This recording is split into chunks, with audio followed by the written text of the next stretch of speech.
Hello everyone. तो SSC ने एक इम्पॉर्टेंट नोटिस, जैसा कि आप सभी देख पा रहे हैं, एसएससी ने एक इम्पॉर्टेंट नोटिस जारी कर दी है। इसका साफ मतलब ये पता चलता है कि आपको जो इंटरफेस देखने को मिलेगा वो अभी आपको चेंज देखने को मिलेगा, क्योंकि अब वेंडर जो है वो चेंज हो गया है। इसी तरह से आप जैसे देख पा रहे होंगे कि इन्होंने क्या इनिशिएटिव लिया है, the process of interface of the computer CVT test. तो इन्होंने जो सीवीटी टेस्ट का इंटरफेस होने वाला था, पहले जैसा टीसीएस लेता था तो वो अलग तरीके से होता था, पर अभी किसी और वेंडर के पास ये गया है तो इसका इंटरफेस थोड़ा सा चेंज हो गया है। अभी के लिए ये इंपॉर्टेंट पॉइंट जो है एसएससी ने अपनी नोटिस में जारी कर रखा है कि the format of the mock test में be differ from actual CBT format.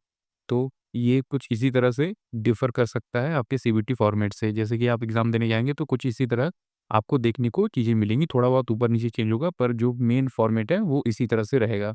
और इन्होंने क्या बोला है कि these are not indicative of the actual examination content, मतलब कि जो हम एग्जाम्स में क्वेश्चन देंगे वो इस तरह से नहीं आएगा। ये सिर्फ एक तरह से एग्जाम्पल है कि इसी तरह से क्वेश्चन आपको स्क्रीन पे देखने को मिलेंगे। तो आइए देखते हैं कि किस तरह से हमें जो सीवीटी फॉर्मेट है वो किस तरह से देखने को मिलेगा।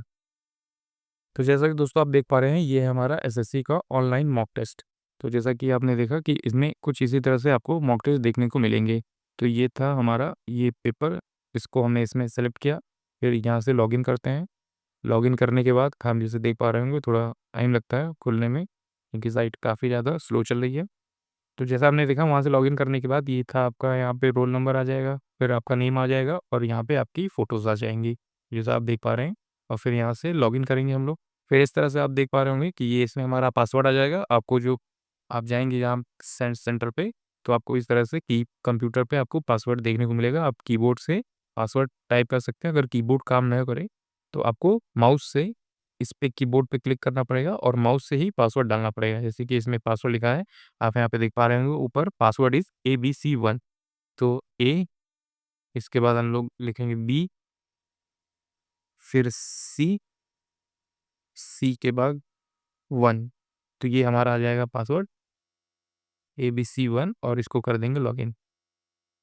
लॉगिन करने के बाद थोड़ी देर वेट करेंगे, क्योंकि एसएससी की साइट पे काफ़ी ज़्यादा अभी सर्वर है, तो अभी अच्छे से साइट जो है वो काम नहीं कर पा रही है। पर आप देख पा रहे होंगे इसी तरह से आपको एग्ज़ाम सेंटर में आपको इंटरफेस देखने को मिल सकता है। थोड़ा बहुत चेंज हो सकता है पर 90% इंटरफेस सेम रहेगा। तो ये देखिए, जैसे अपना रोल नंबर आ गया, कैंडिडेट नेम आ गया और किस डेट को आप एग्ज़ाम दे रहे हैं ये सब कुछ लिख के आ जाएगा। और साथ ही साथ आपका फ़ोटो आ जाएगा और सेंटर पे जो आपका फ़ोटो खींचा रहेगा वो यहाँ पे साइड में आ जाएगा। जो आपने एप्लीकेशन फॉर्म में फ़ोटो दिया है और जो आपने सेंटर पे जाके फ़ोटो क्लिक कराया है, तो वो दोनों आ जाएगा। तो इस तरह से हम लोग आगे बढ़ेंगे और कंटिन्यू पे क्लिक कर देते हैं। तो कंटिन्यू पे क्लिक करने के बाद थोड़ी देर वेट करेंगे।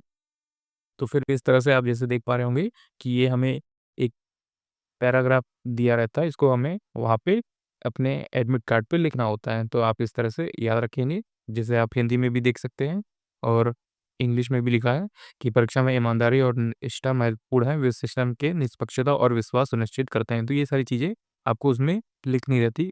एक कमीशन कॉपी होती है जिसमें आपका नेम, फ़ोटो, आपका नाम, पापा का नाम, ये सभी कुछ लिखा रहता है, तो उसी में आपको ये लाइनें जो है वो लिखनी रहती हैं। तो आप इस तरह से भी इसको ध्यान रखेंगे। आगे बढ़ेंगे, कंटिन्यू पे क्लिक करेंगे। फिर कंटिन्यू करने के बाद आपको यहाँ पे अपना लैंग्वेज को चूज़ करने का ऑप्शन आएगा। तो आप जैसे देख पा रहे होंगे यहाँ हिंदी और इंग्लिश दोनों लैंग्वेज दिए हैं। तो आप जिसमें भी कंफर्टेबल हो, आपकी जो भी लैंग्वेज हो, आप उसको चूज़ कर सकते हैं। और फिर चूज़ करने के बाद आप यहाँ से आगे कंटिन्यू कर देंगे।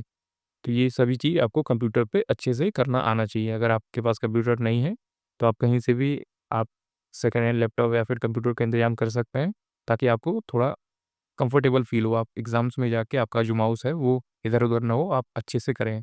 आइए देखते हैं सबसे ज़्यादा इम्पोर्टेंट पार्ट, इसमें कि आपको ये सारी चीज़ें देखने को मिल सकती हैं। इस तरह से आपको देखने को आएगा। ख़ैर ये जो है हमारा सब्जेक्ट नहीं है, पर इसी तरह से आपको वहाँ पे ऊपर सब्जेक्ट देखने को मिलेंगे। ऐसे सब्जेक्ट हैं जो आपको इसी तरह से देखने को मिलेंगे। आपको फिर उसके बाद आपका टाइमिंग स्टार्ट हो जाएगा और इस तरह से आप पे क्लिक करना पड़ेगा। अगर आपकी कंप्यूटर में वेबकैम लगा है तो आप उसको क्लिक कर देंगे, ताकि आपका जो फेस है वो हमेशा जब तक आपका एग्ज़ाम चल रहा है तब तक वो वहाँ पे दिखता रहेगा फेस। इसी तरह से आप जैसे देख पा रहे होंगे कि यहाँ पे इस तरह से part A, part B, part C और पार्ट डी करके आंसर आ चुके हैं।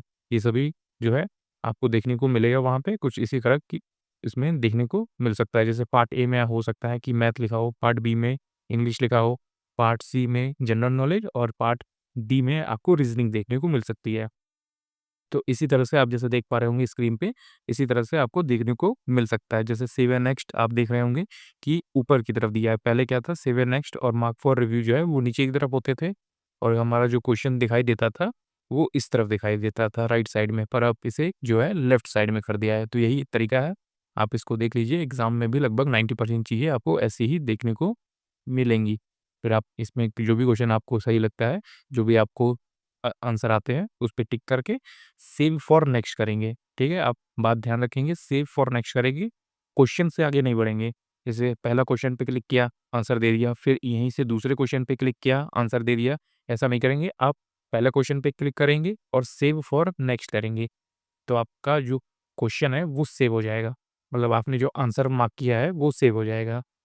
तो इस तरह से आप सेव एंड नेक्स्ट पे क्लिक करेंगे ताकि आपका जो पहले क्वेश्चन हो गया है वो सेव हो जाए। अगर आप direct question to question jump करेंगे तो आपका क्वेश्चन सिर्फ उसी टाइम के लिए दिखेगा, फिर बाद में वो हट जाएगा। लास्ट में आपके एक भी क्वेश्चन जो है वो टिक नहीं रहेंगे।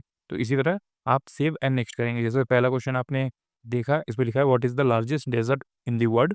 तो आपका जिसमें जो भी राइट आंसर हो जाएगा, आप उस पे क्लिक करेंगे और सेव एंड नेक्स्ट पे क्लिक कर देंगे। जैसे कि आपको कोई क्वेश्चन नहीं समझ में आ रहा है तो मार्क फॉर रिव्यू करेंगे और वो किसी कलर से हाइलाइट हो जाएगा। हो सकता है वो पर्पल कलर से हाइलाइट हो, ब्लू कलर से हाइलाइट हो या फिर किसी और भी कलर से हाइलाइट हो जाएगा।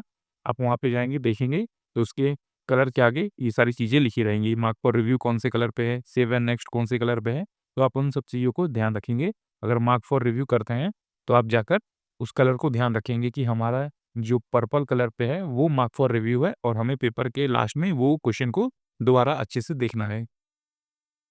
तो उम्मीद है आपने दोस्तों ये सारी चीज़ें देख ली होंगी। जैसे इसी तरह से आप देख सकते हैं दूसरा क्वेश्चन आ चुका है। फिर इसी तरह आपको यहाँ पे तीसरा क्वेश्चन देखने को मिलेगा, part A, part C, part B. तो नीचे आप देख पा रहे होंगे आंसर भी यहाँ पे आपको देखने को आराम से मिल सकता है। तो इसी तरह से आपका जो है एग्ज़ाम टाइम में इंटरफ़ेस आपको देखने को मिल सकता है और आप इस पे प्रैक्टिस कर लीजिए ताकि आपको काफ़ी ज़्यादा प्रॉब्लम ना आए। वहाँ पे जाके बिल्कुल भी आप घबराइएगा नहीं।